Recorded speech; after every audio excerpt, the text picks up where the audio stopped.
using her royal title despite leaving the royal family more than 5 years ago. And it only gets worse once you start listening to this interview.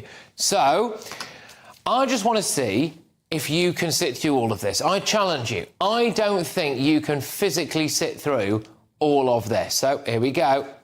My gosh, I work so hard, and I appreciate what hard work looks like. I like working hard. And I'm still working hard, right? The moment that everything sells out, it doesn't mean that we're done. Who's buying it? It's not about the grandeur of a gesture. It's about, I see you. Why don't you go and bring some flowers on a donut again and call it work? So deeply, and I love being able to see your them? growth, and I'm just so proud of them. Who? Your kids? So do you see them? Oh, I don't know. I wasn't expecting that one. are you in love now more than ever? More than you've ever been? Yeah, I mean, you have to imagine at the beginning, everyone has like butterflies, and then we immediately went into the trenches together. I can't do it anymore. I can't do it anymore. I can't do it. Is she stopped? Is she finished? Is it over?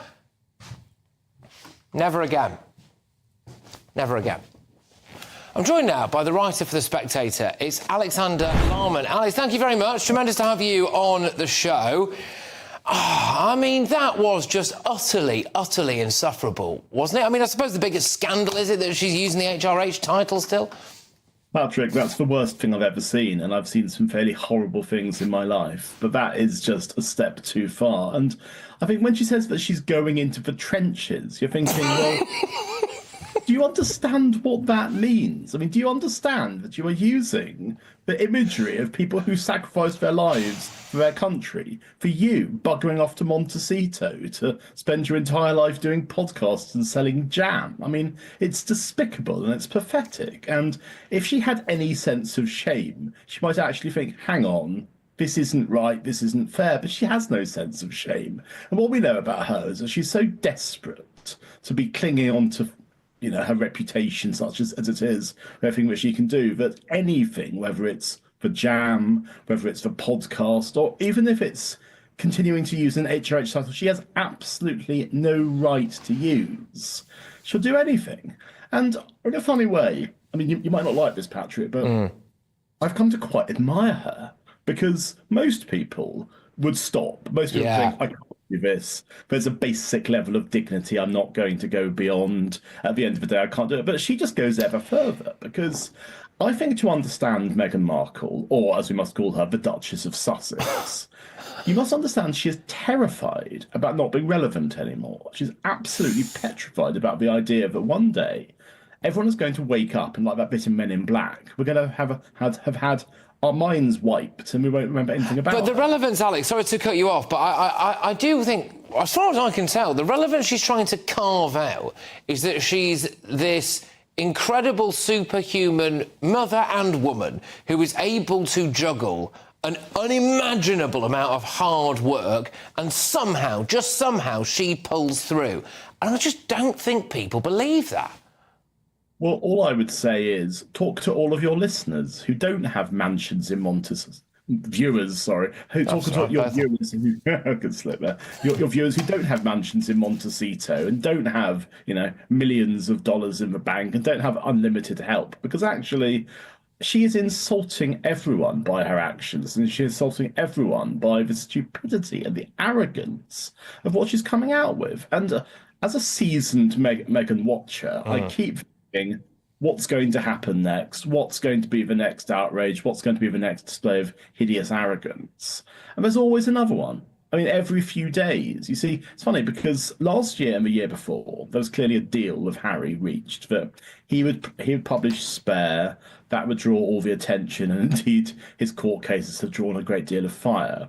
And she would sit back and be quite a low-key presence. And this year, ever since she came back with her new Instagram account at the start of the year, there's been no getting away from her. But the problem is that there's that absolutely terrible program on Netflix recently There's been the launch of the podcasts that she's got about being an entrepreneur, and of course the fact that she isn't an entrepreneur at all. She's just this is it. There's a level of fakery, especially given, just by its very nature, her trying to appeal to that British market. We see through all that guff, I think, in a way that maybe Americans take a little bit longer to. But Alexander, thank you very much. Always a pleasure. You take care. Alexander Larman there, the writer for The Spectator. Sorry for inflicting that.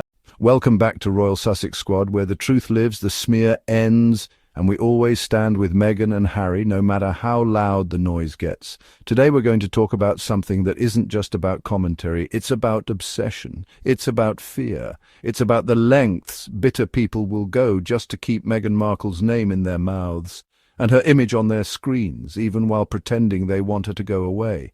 But deep down, they know they need her. She is the story. She is the moment. She is the power they can't control. And that terrifies them.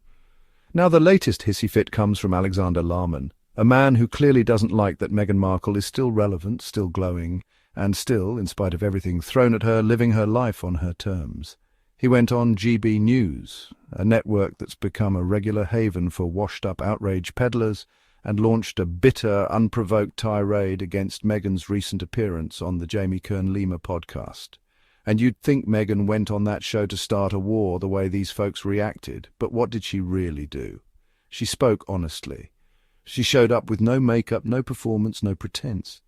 She shared her heart. She talked about motherhood. She talked about Harry. She talked about love, survival, healing, and for that they called her desperate, despicable, pathetic. Alexander Larman actually said Meghan has no right to use her royal title. Imagine that. A man with zero authority, zero insight into Meghan's life, and zero connection to anything but a keyboard and a bitter agenda, trying to police what title a duchess can use. Let's be clear. Meghan is the Duchess of Sussex. She earned that title. She wears it whether they like it or not. And the obsession with her not deserving it, that's not about royal protocol. It's about control. It's about punishing a woman who refused to shrink herself for the comfort of the British press and the royal establishment. What these commentators really hate is that Meghan walked away and didn't fall apart.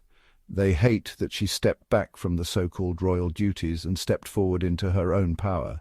They wanted her broken, defeated, begging for scraps of attention, but instead she's glowing on global platforms, speaking from the heart and connecting with millions. She's not desperate, they are. Larman went on to say Meghan is petrified of not being relevant. So the only people desperate for relevance are the ones still ranting about her years after she left the palace. The only ones clawing for attention are the commentators who need Meghan's name in the headline just to get a clip to trend. It's projection of the highest order. If Meghan wanted attention, she could be on every red carpet, every tabloid, every press junket. But instead, she carefully chooses her moments. One podcast interview, and they act like she's invading Buckingham Palace. That's not desperation. That's impact. That's star power. That's presence. He also mocked her for saying she and Harry went into the trenches early in their relationship. He asked if she even knows what that means. Yes, Alexander, she does. Because when you're dating a prince and the world decides to paint you as the enemy, when racist headlines appear the day your relationship goes public, when family members you've never even met start selling you out to the press, when palisades brief against you and the media hounds you like prey, you are in the trenches. Meghan was not speaking as a soldier. She was speaking as a woman who was emotionally and mentally under siege, and anyone with compassion would understand exactly what she meant. But compassion has never been the specialty of royal commentators, has it? They prefer ridicule, dismissal, cruelty. Meghan wiped away tears during that interview. She talked about writing daily emails to Archie and Lilibet, creating a time capsule so her children can one day understand what she felt, how much she loved them, and what it meant to fight for a life worth living. That's not desperation, that's legacy. That's generational healing. That's the work of a mother who knows she's doing something bigger than just surviving. She's creating a blueprint. And then, as they always do, the press dug up some nonsense about Meghan allegedly using her HRH title on a gift card. And even though sources close to her said that wasn't true, that she did not violate any agreement, the story still took off. Why? Because they needed something, anything, to distract from the fact that Meghan's words in that podcast touched hearts. Her truth was undeniable. They couldn't control the narrative, so they tried to bury it under a fake scandal. But it didn't work. It never works, because we see through it. The highlight of the interview, beyond the honesty, beyond the wisdom, was the way Meghan spoke about Harry. She said, "That man loves me so much." And you know what? That moment broke the internet, because despite everything they've gone through, the trauma, the hate, the lies, the betrayal, that love is still the anchor, still the foundation. And it's beautiful. She said Harry does everything he can to protect their family. And that truth is undeniable. It cuts through the noise. It shatters every narrative that paints them as broken or bitter, because they're not. They're strong. They're unified. They are thriving. And that right there is why these commentators are unraveling, because Meghan Markle didn't fold. She didn't disappear. She didn't self-destruct. She cried, she healed, and she rose. And in doing so, she proved that no amount of hatred can outshine truth. No royal rota can kill a dream. No GB news rant can silence a woman walking in her purpose. So to Alexander Larman, to Patrick Christys, to every bitter keyboard warrior pretending to be an expert, thank you. Thank you for reminding the world that Meghan Markle lives rent-free in your minds. Thank you for showing us how fragile your egos are, because every time you attack her, she only shines brighter. Meghan Markle told have some shame, as Duchess blasted over desperate move. Larman took aim at the Duchess of Sussex. Royal commentator Alexander Larman has launched a scathing attack on Meghan Markle, describing her recent actions as despicable and pathetic during an appearance on GB News. Larman took aim at the Duchess of Sussex following her emotional interview on the Jamie Kern Lima show podcast. He questioned Meghan's continued use of her royal title, stating she has absolutely no right to use it. The commentator's remarks come after Meghan's first ever podcast interview as a guest, where she appeared makeup-free and discussed her family life. Sources close to Meghan Markle have denied she violated an agreement with the royal family by using her HRH title on a gift card. Getty Larman didn't hold back in his criticism, claiming Meghan is so desperate to keep hold of her reputation she will do anything. In his GB News interview, he suggested the Duchess is driven by fear, stating, "To understand Meghan Markle, you have to realise she is absolutely petrified of not being relevant anymore." Patrick Christys reacted with exasperation to the video GB News. The commentator expressed disbelief at Meghan's podcast revelations, particularly her comment about going into the trenches early in her relationship with Prince Harry.